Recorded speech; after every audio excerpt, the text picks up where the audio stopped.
There are truths in the Imperium that even the Inquisition dare not speak aloud. Secrets so old, so corrosive, that they have been burned from every archive, excised from every record, consigned to the space between memory and myth. And yet they persist, don't they? They linger like shadows cast by the brightest light, like whispers heard in the silence between prayers. The Emperor of mankind sits upon the golden throne, a corpse god worshipped by trillions, a beacon in the darkness, the anathema to chaos itself. But what if I told you that this light, this divine radiance that holds back the tide of demons and madness, was born from an act of cosmic violence? What if the Emperor's greatest sin was not what he did to humanity, but what he did to himself? Let me tell you about the Dark King. This is not a name you will find in the Imperial histories. It has been scrubbed clean, relegated to the forbidden archives of the Inquisition's most secret libraries, locked behind psychic wards and armed guards who do not know what they protect. But it exists. The Dark King is not a demon, not a Primarch, not a fragment of the ruinous powers. The Dark King is something far more terrible. It is the Emperor's shadow, the part of him that was cast away when he chose to become humanity's savior instead of its destroyer. And the question that haunts me, that should haunt all of us, is this: where did that shadow go? Can a god simply discard a piece of his soul and expect it to vanish? Or does it endure, festering in the dark corners of the warp, waiting for the moment to return? To understand the Dark King, we must first understand the Emperor's origin. And here we tread on dangerous ground, because the truth has been mythologized, sanitized, turned into the propaganda of a dying theocracy. The official histories tell us that the Emperor was born in ancient Anatolia, the product of thousands of shamans who merged their souls to create a single perfect being, a weapon against chaos, a guardian for humanity. Noble, heroic. Lies are always noble when they serve a purpose, aren't they? The reality, I suspect, is far more complex and infinitely darker. The Emperor was not simply created, he was forged in psychic agony, a fusion of thousands of souls screaming into the warp, their essences ground together until individuality ceased to exist.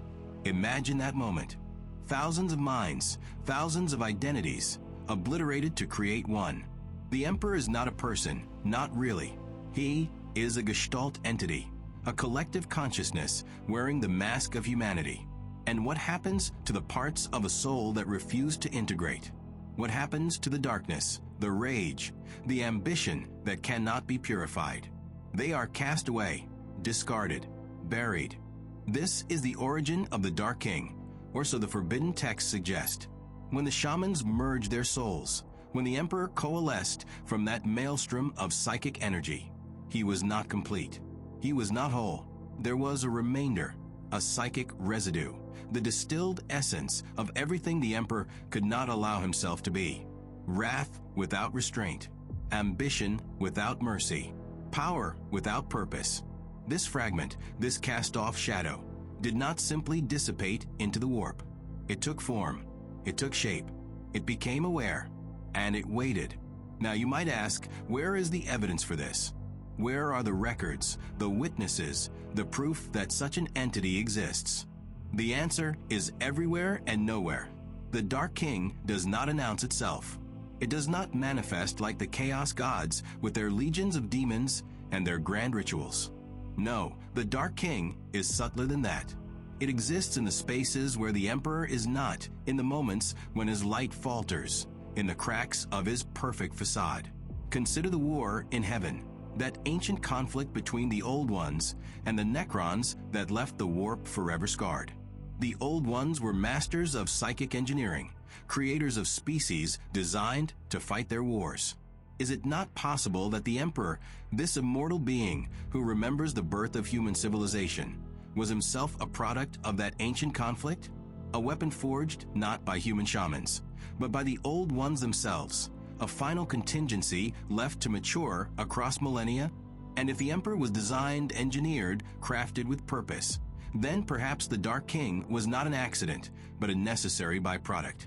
For every light, a shadow is cast. For every act of creation, something must be destroyed. The Old Ones understood this. The Eldar understood this when they birthed Slaanesh through their own excess. And the Emperor, in his infinite intellect and arrogance, understood this too. So he severed the shadow, cast it into the warp, and told himself it was dead. But nothing truly dies in the warp, does it? Fast forward to the Horus Heresy, that galaxy-spanning civil war that nearly destroyed the Imperium before it could truly begin. The Emperor locked in psychic combat with the Chaos Gods, fighting to protect the nascent Astronomicon, battling to keep Terra from falling into the abyss. And then came the final confrontation, the duel aboard the Vengeful Spirit, the Emperor facing his most beloved son, corrupted beyond recognition.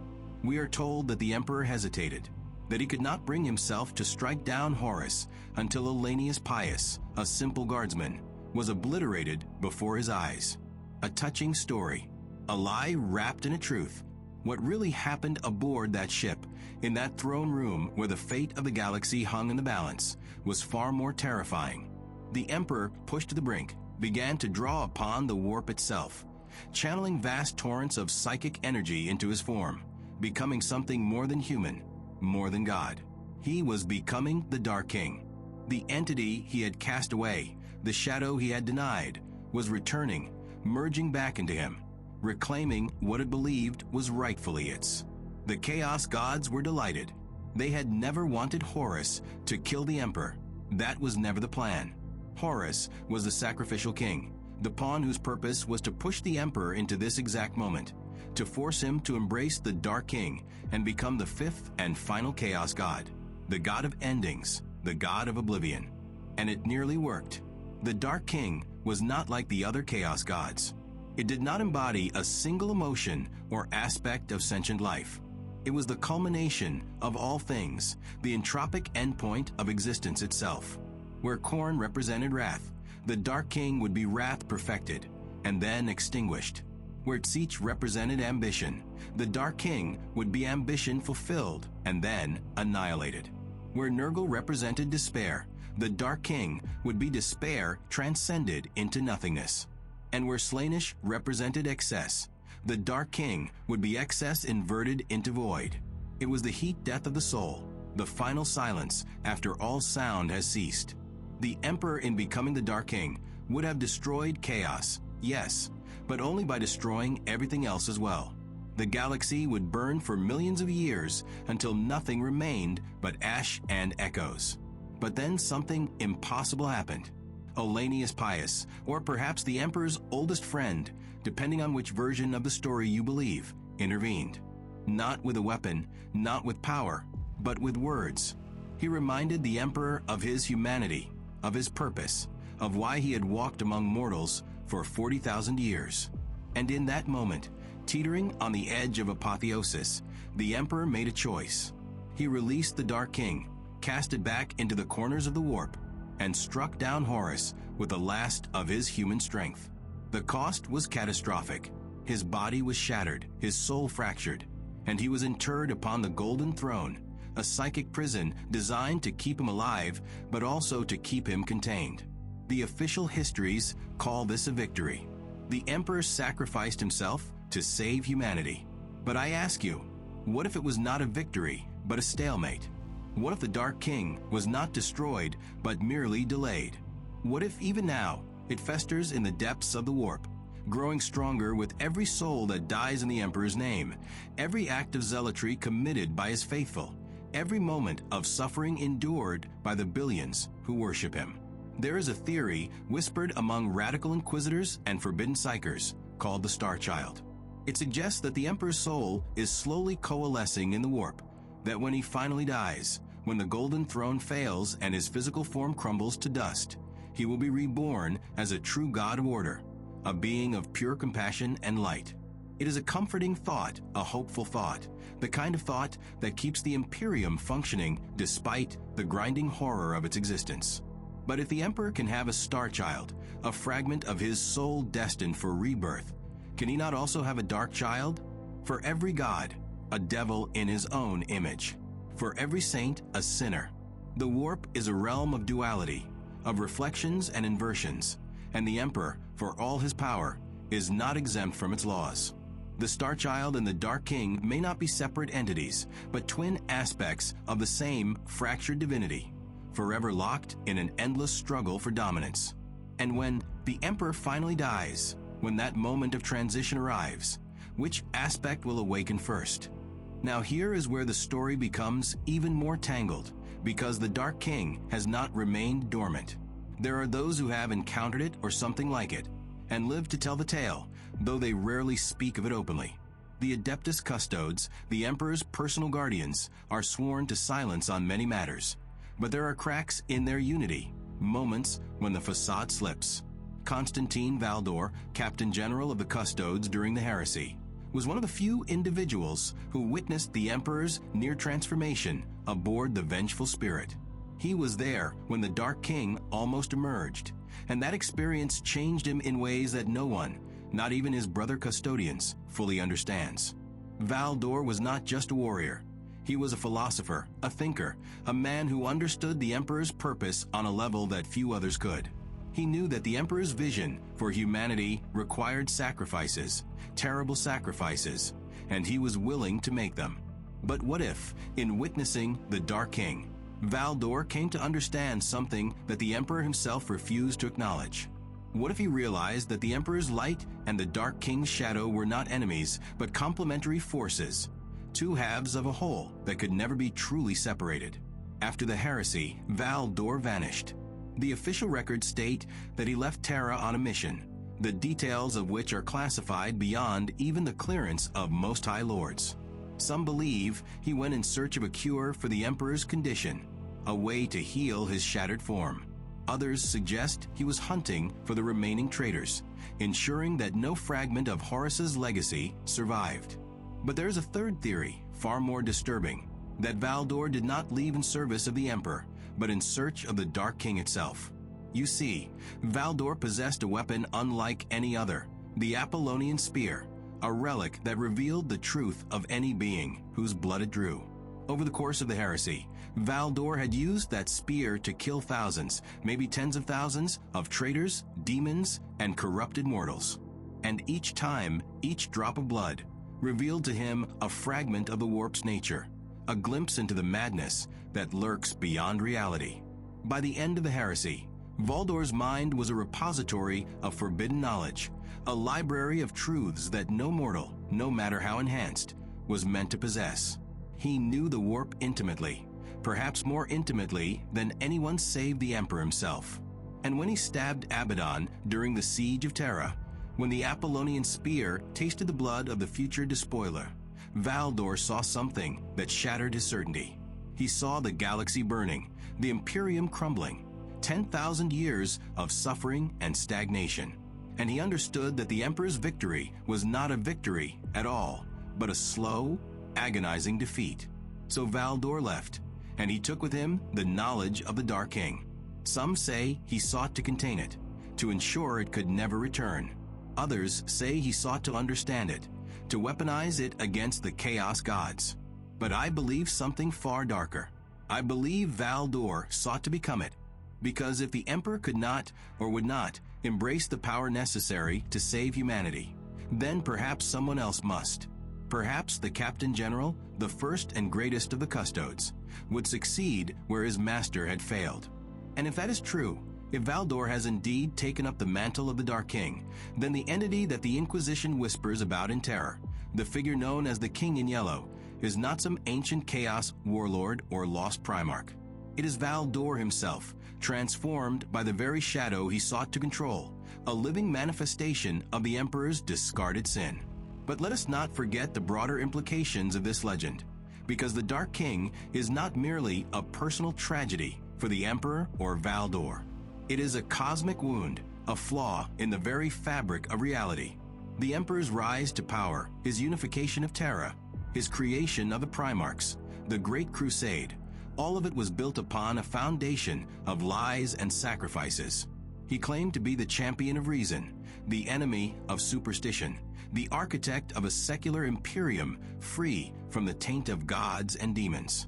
And yet, every step of his journey required him to delve deeper into the warp, to make deals with powers he could not fully control, to consume and destroy other psychic entities to fuel his own ascension. The emperor did not simply emerge fully formed from the collective souls of ancient shamans. He built himself piece by piece, soul by soul, consuming protopsychers and warp entities, absorbing their knowledge and power, forging himself into a weapon capable of standing against chaos. And in that process, he created the Dark King, the repository of all the guilt, all the horror, all the sins he could not bear to acknowledge. The emperor is not a god of compassion or mercy. He is a god of necessity, of cold, brutal pragmatism. And the Dark King is the price he paid for that pragmatism, the shadow that can never be erased. There are those who believe that the Golden Throne is more than just life support for the emperor's shattered body. They suggest that it is a cage, a psychic prison designed not only to keep the emperor alive, but to keep something else contained. Deep beneath the throne, in the darkest sublevels of the Imperial Palace, there are said to be chambers that no one enters, sealed by the emperor's own hand 10,000 years ago.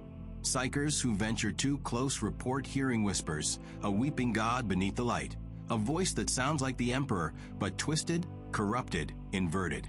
Some say this is the emperor's despair, his grief at the failure of his grand vision. But others, those who have delved too deeply into the forbidden lore, believe it is the Dark King, caged beneath the throne, held in check by the emperor's will but never truly destroyed. And if that is true, then the Astronomicon, that great psychic beacon that guides humanity through the warp, may not be fueled by the emperor's light alone. It may be powered by the struggle between the emperor and the Dark King, a cosmic battle fought in the depths of the warp every second of every day for 10,000 years. The light we see, the hope we cling to, may be nothing more than the sparks thrown off by that eternal conflict. Consider the implications. The emperor is worshipped by trillions as a god of protection and order. His saints perform miracles in his name. His space marines are his angels of death. His Inquisition roots out heresy and corruption in his service.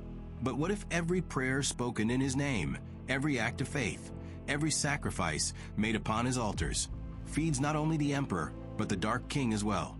What if the Imperium's greatest strength, its unshakable faith, is also its greatest vulnerability?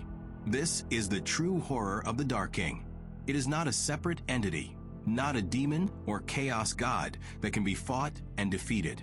It is intrinsic to the emperor himself, a part of his nature that he can suppress but never eliminate. And as the emperor grows stronger in the warp, as the faith of humanity empowers him, the Dark King grows stronger too. The two are locked in a symbiotic relationship, each feeding off the other, each waiting for the moment when the balance finally tips. The psychic awakening, the return of Robot Guilliman, the tearing of the galaxy by the Great Rift, these are not signs of the Imperium's resurgence, but of its approaching endgame. The warp is bleeding into reality. The barriers between the material and immaterial are collapsing, and the Emperor's hold on his own nature is weakening. The saints and living saints who have appeared across the galaxy, performing miracles and rallying the faithful, may not be the Emperor's true voice, but the Dark King's manipulation, preparing the ground for its eventual return. After all, if you wanted to corrupt an empire, what better way than to give them exactly what they believe they want? Give them hope, give them miracles, give them faith, and then, when they are most devout, most devoted, most vulnerable, reveal the truth. That the God they worship is also the devil they fear. And what of those who know the truth? The Adeptus Custodes stand silent vigil over the Golden Throne, their eyes fixed on the Emperor. But what do they see? Do they see their master, their creator, their God? Or do they see the Dark King, lurking just beneath the surface, waiting for the moment when the Emperor's will finally breaks? The custodians are sworn to silence, but silence is not ignorance. They know something terrible, and they dare not speak it even to each other. The Inquisition, for all its power and ruthlessness, is blind to the greatest heresy of all. They hunt witches and demons, purge worlds and burn libraries, all in the Emperor's name.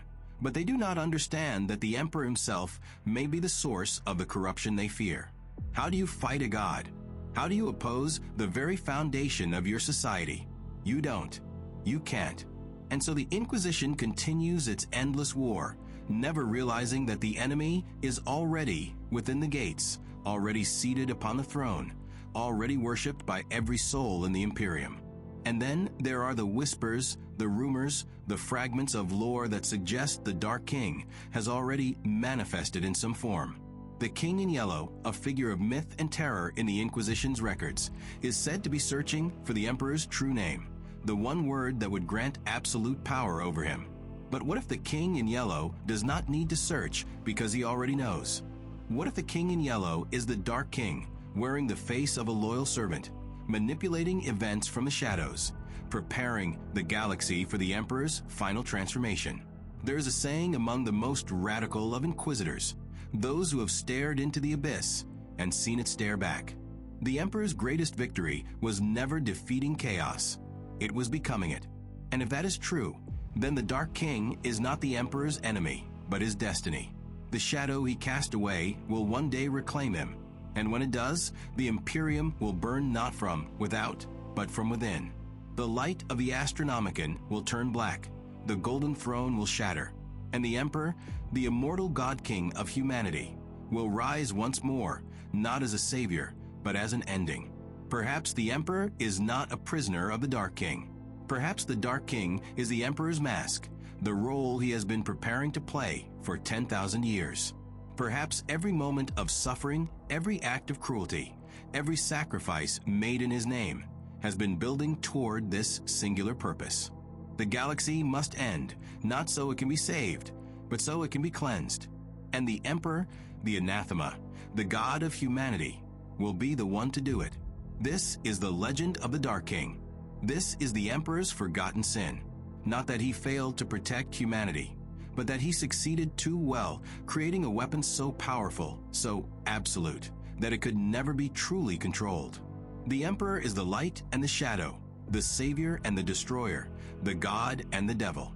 And we, the faithful, the servants, the believers, are trapped in the middle, praying to a being who may no longer distinguish between salvation and annihilation.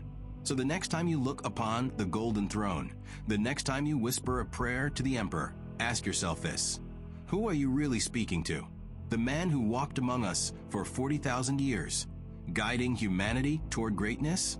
Or the Dark King, the shadow cast by his light, waiting patiently in the dark for the moment to return?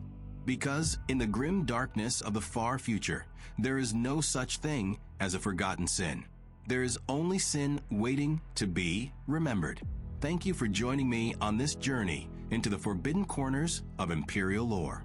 This is the kind of truth that gets people declared heretic, the kind of knowledge that the Inquisition would rather burn than preserve. But I believe we owe it to ourselves to ask these questions, to confront the uncomfortable possibilities, to look upon the Emperor not as a god beyond reproach, but as a being shaped by his choices, his sacrifices, his sins. If you found this exploration valuable, let me know in the comments. Share your theories, your speculations, your own encounters with the darker aspects of the lore. And if you want to support this channel and gain access to even more forbidden knowledge, consider becoming a member. Together, we can peel back the layers of myth and propaganda and discover what really lies at the heart of the Imperium. Until next time, stay vigilant, stay curious, and remember, in the darkness, truth and madness are often the same thing.